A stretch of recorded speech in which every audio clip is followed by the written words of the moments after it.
রাস্তার পাশে একজন খেলনার জিনিস বিক্রি করছিল।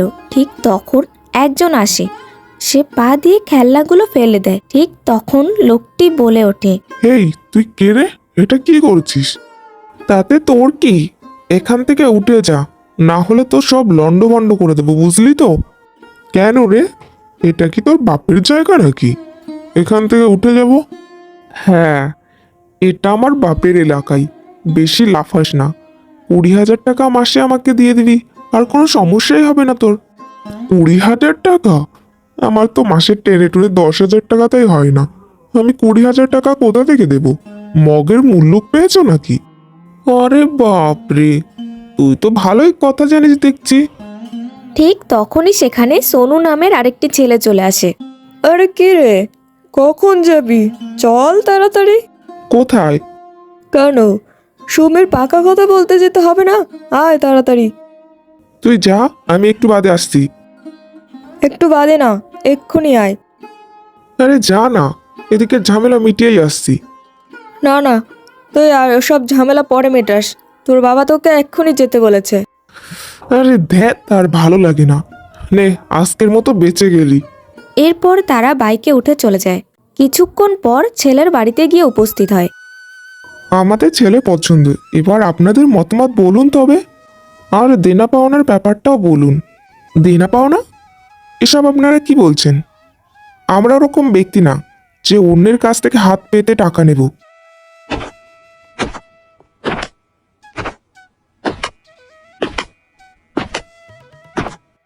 আরে দাও দাও, আমি নিয়ে যাচ্ছি।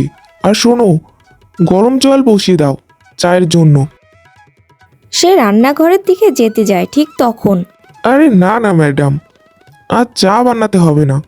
আমরা আর চা খাবো না এখন। আরে ম্যাডাম ম্যাডাম কি করছেন? বেয়ান বলুন, বেয়ান।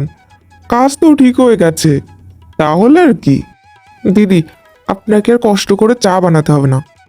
আচ্ছা ঠিক আছে, আমি আর চা বানাতে যাচ্ছি না। কিছুদিন পর সুমি আর রবির খুব ধুমধাম করে বিয়ে হয়ে যায়। সুমি, ওঠো তাড়াতাড়ি, আর কত ঘুমোবে? ওঠো সুমি, ওঠো। দেখো কটা বেজে গেছে, ওঠো শিগগির। ওহ, আরে সবে 9টা বেজেছে তো, এত তাড়াতাড়ি উঠে কি করব? রান্নাঘরে গিয়ে মায়ের হাতে হাতে একটু কাজ করে দেবে, যাও তাড়াতাড়ি।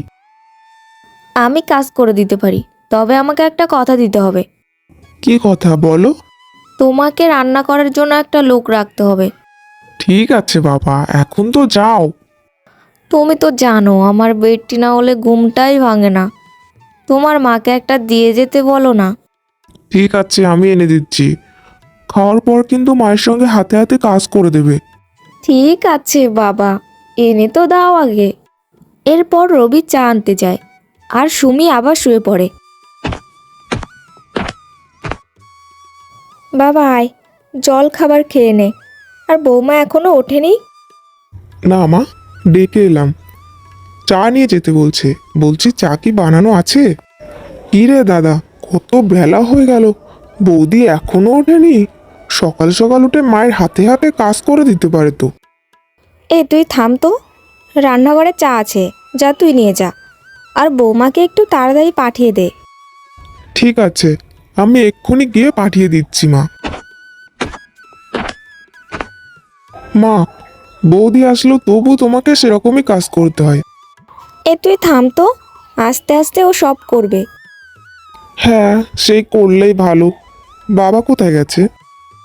সেই সকালে মাঠে চলে গেছে। খেয়ে যায়নি? না রে। ঠিক আছে, আমি খাওয়া দাওয়া করে বাবাকে ডেকে আনছি গিয়ে।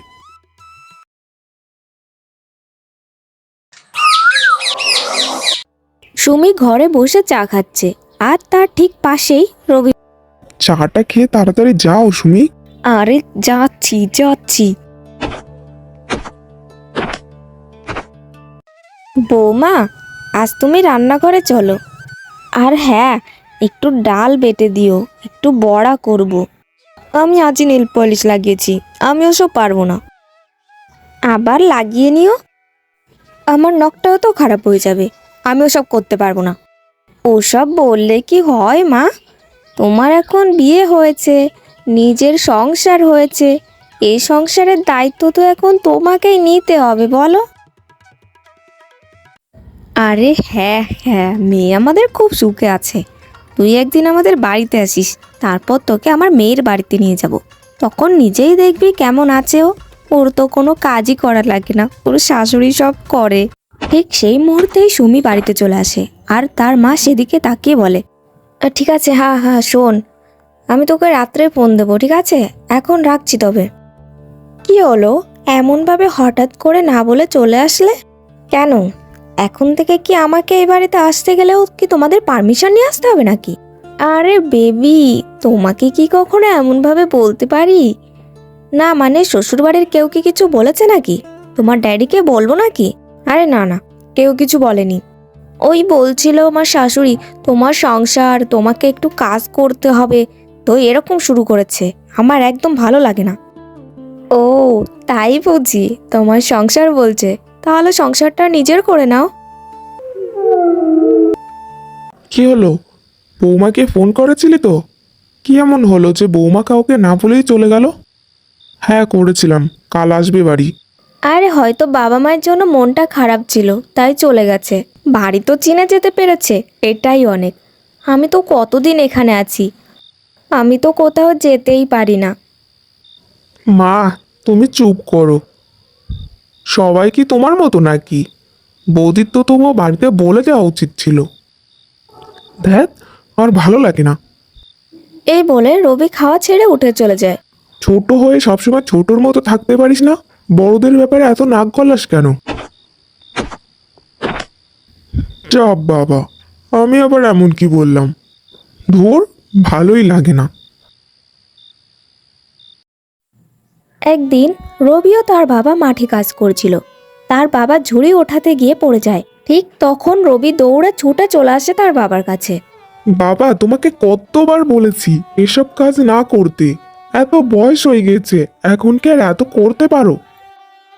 তো কি করব বল? কাজ করার জন্য লোক রাখলে তো শুধু শুধু এক গাদা টাকা খরচ হবে। তার থেকে ভালো যতদিন পারি ততদিন করি আর কি। ঠিক তখন সেখানে হরি আসে। বাবা, বলছি 200 টাকা দাও না। টাকা দিয়ে কি করবি? একটা ফর্ম ফিল আপ করবো। শুধু শুধু টাকার ধ্বংস। এতদিন এত পরীক্ষা দিলি, এখনো তো একটা চাকরিও পেলি না। তোর মায়ের কাছে গিয়ে চা। মা তো বললো তোমার কাছে চাইতে। ভাই যা তুই, বিকালে আমি তোকে দেব।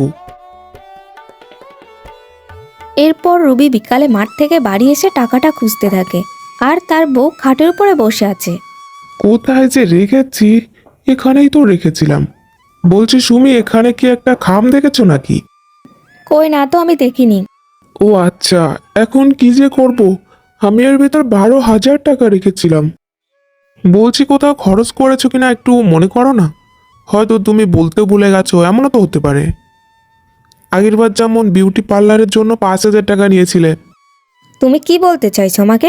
বলো তো, আমাকে চোর বলতে চাইছো নাকি? আমাকে 5,000 টাকা না, আমার হাত খরচা দিত স্কুলে থাকতে। তাহলে তোমার বাবা ধনী পরিবারে তোমাকে বিয়ে দিতে পারতো, আমার সঙ্গে কেন দিল? আমি আর এই বাড়িতে এক মুহূর্ত থাকবো না যেখানে আমাকে চোর বলা হয়।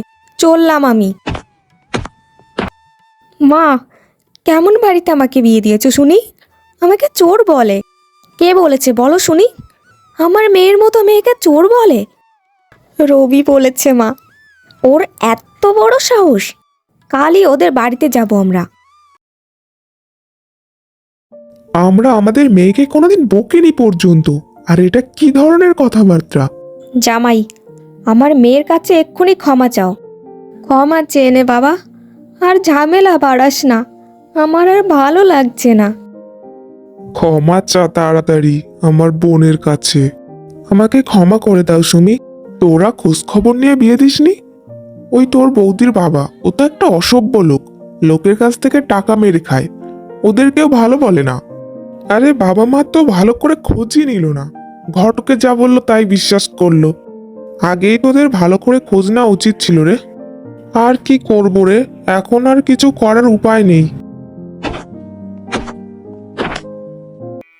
বৌমা, একটু কাজ না করলে কিভাবে সমস্ত একা হাতে করে পারি বলো তো? আমি ওসব কাজ করতে পারবো না। তাছাড়া আমি বাপের বাড়িতেও কখনো কোনো কাজ করিনি। তোমরা একটা চাকর রেখে নিতে পারো না? শুধু শুধু আমাকে কাজ করো বলে মাথা খাও। বৌদি, মায়ের সাথে এমনভাবে কথা বলছো কেন? সুমি আর কোনো কথা না বলে সেখান থেকে ঘরে চলে যায়।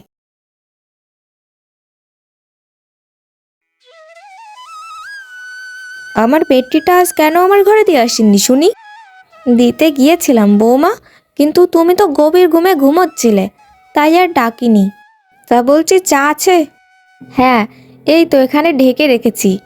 এরপর সেখান থেকে চাটা নিয়ে সুমি মুখে তুলতেই ছি, এটা কি চা না কি ঠান্ডা জল? একে তো কম দামি চা আনবে, তার উপরে আবার ঠান্ডা হয়ে গেছে। বৌমা, বলছে আমি কি তাহলে আবার বানিয়ে দেব? না থাক, আর বানাতে হবে না তোমাকে, এবার খেতে দাও তাহলে। কিছুক্ষণ পর সুমির মা আসে। কিরে সুমি, কেমন আছিস? কতদিন তোকে দেখি না, তাই চলে এলাম।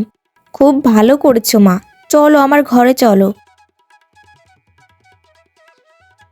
দাঁড়াও দাঁড়াও, তোমার জামাইকে ফোন করে তোমার জন্য বাজার করে আনতে বলি। কতদিন পর আসলে তুমি।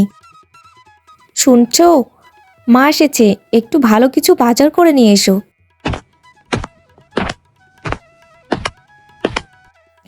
দিদি, কখন আসলেন? আপনার গলার আওয়াজ পেয়ে ছুটে চলে আসলাম। কেন, আপনাকে বলে তারপর ঘরে ঢুকতে হবে নাকি? ই বাবা বৌমা, না না, আমি এসব আবার কখন বললাম? ছেলেকে বাজার করে নিয়ে আসতে বলো, আমি ওদিকে গিয়ে দিদির জন্য খাওয়ার বন্দোবস্ত করি। আরে পাগল, সবসময় ভালো ব্যবহার করবি, একটু দেখবি তোর আর কাজ করা লাগবে না, সব খেটে খাওয়াবে, পায়ের উপর পা তুলে খেতে পারবি। মাঝে মধ্যে এমন পাগলের মতো আচরণ করে না, অসহ্য লাগে। আরে বেবি, ওটুকু তো সহ্য করতে হবে বলো। সমীর মা খাওয়া দাওয়া করে কিছুক্ষণ পর চলে যায়। এরপর বেশ কিছুদিন কেটে যায়। একদিন সরলা দেবী আর তার দুই ছেলেই সেখানে উপস্থিত আছে। এসব কি রান্না করেছেন? এসব কি কেউ খায়? আমাদের বাড়ির কাজের লোকেরাও এরকম খাবার খায় না। আর কি রান্না চিরি ইচ্ছা। নিজে রান্না করলেই তো পারো, মায়ের কাজ করা খাবে আরো বড় বড় ডায়লগ দেবে। তোমরা তো ভিখারির বাচ্চা, বাড়িতে একটা কাজের লোকও রাখতে পারে না। বৌদি, ঠিকভাবে কথা বলো, এখন তো তুমি ওই পরিবারের একজন। তোমার বাবা এত বড় লোক, তা আমাদের মতো ভিখারির বাচ্চার সাথে কেন বিয়ে দিয়েছিল? এক্ষুনি বেরিয়ে যাও এখান থেকে। তোমাকে বিয়ে করা আমার জীবনের সব থেকে বড় ভুল ছিল। কি এত বড় কথা তুমি আমায় বলতে পারলে? এরপর সমী ঘরে গিয়ে একটা ব্যাগ নিয়ে আসে। বৌমা যেও না, রবি ওকে থামা।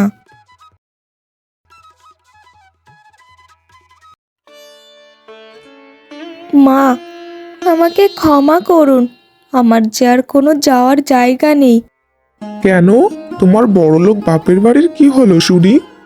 ওরা সবাই জেলে একটা কেসের জন্য, আর পুলিশ বাড়ি ঘিরে রেখেছে। আমাকে তোমরা ক্ষমা করো, আমাকে ফিরিয়ে দিও না। তোমার এখানে কোনো জায়গা নেই, যেখানে খুশি চলে যাও। এই, এটা কি বলছিস রে তুই? বৌমা, তুমি ঘরে এসো, দরকার পড়লে তুই বেরিয়ে যা। মা বাবা, আমি তোমাদের সাথে কত খারাপ ব্যবহার করেছি, তবু তোমরা আমাকে কখনো ঘৃণা করনি। আমি ভীষণ পাপী। আরে আরে বৌমা, ওঠো, এসব কি করছো? না না বৌমা, এমন বলো না, তুমি তো আমাদের বাড়ির লক্ষ্মী। মা, আমি এতদিন টাকার অহংকারে অন্ধ ছিলাম, আজ বুঝলাম প্রকৃত ভালোবাসার মূল্য।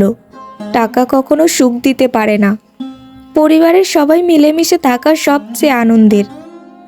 এরপর কিছুদিন পর হরিরও বিয়ে হয়ে যায় এবং তারা সুখে শান্তিতে সবাই মিলেমিশে থাকতে লাগে। আর সুমিও আর কখনোই ঝগড়াঝাটি না করে তাদের সঙ্গে মিলেমিশে থাকে। বন্ধুরা, চ্যানেলটিকে সাবস্ক্রাইব করে দিন, লাইক এবং শেয়ার করুন, আর কমেন্টে আপনাদের গুরুত্বপূর্ণ মন্তব্য অবশ্যই জানাবেন।